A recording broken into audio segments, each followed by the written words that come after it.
Hello, my name is Peter MacKay and I'm running for President of the Alberta Teachers Association.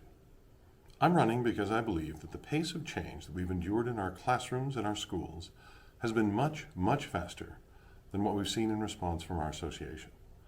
Things have gotten worse for Alberta teachers and students, especially since the pandemic, and our old familiar tactics and methods of advocacy don't seem to be working as well anymore. To be clear, I'm not advocating for a wholesale change in our approach. Good work has been done and continues to be done. But over these last several years, we've seen government make fundamental alterations to our pensions without consulting us. They've cynically stripped the association of our disciplinary functions, and they've proceeded with a flawed curriculum implementation process and testing regime over our clear objections. Most importantly, this government has eroded financial support for education to the point that Alberta offers the lowest per student education funding in Canada.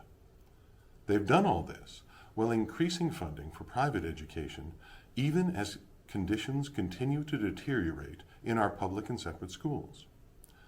We've all seen the effect that this deterioration has had on our students, our colleagues, our families, and ourselves. Our substitute teacher colleagues cannot earn a living income, leaving many forced to find other employment, which has left many of our classrooms under the supervision of non-certificated supervisors.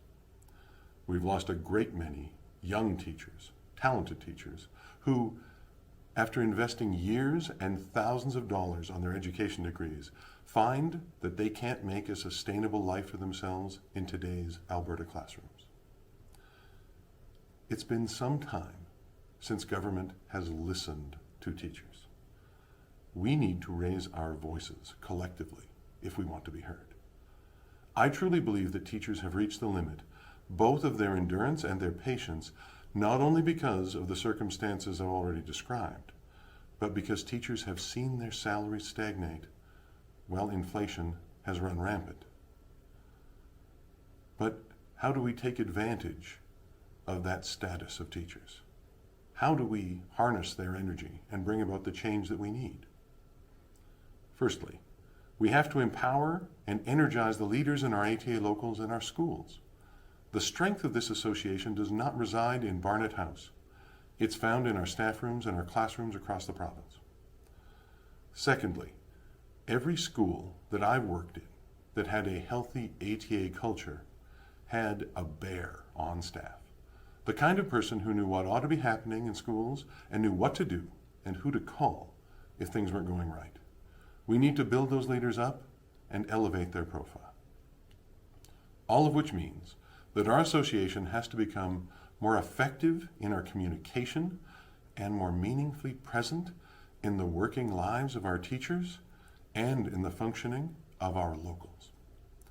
In short, the measure of success for the next ATA president and the next provincial council won't be how many events we attend or how many interviews we give.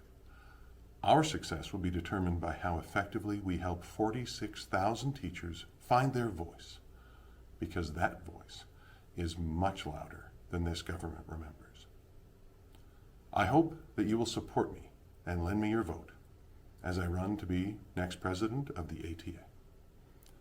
Over the next month or so, you'll see me and other candidates at the ATA election table during your convention.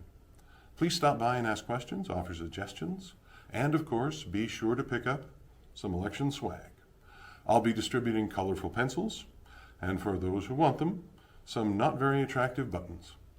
I look forward to meeting and having conversations with you. Be well, and I'll see you soon.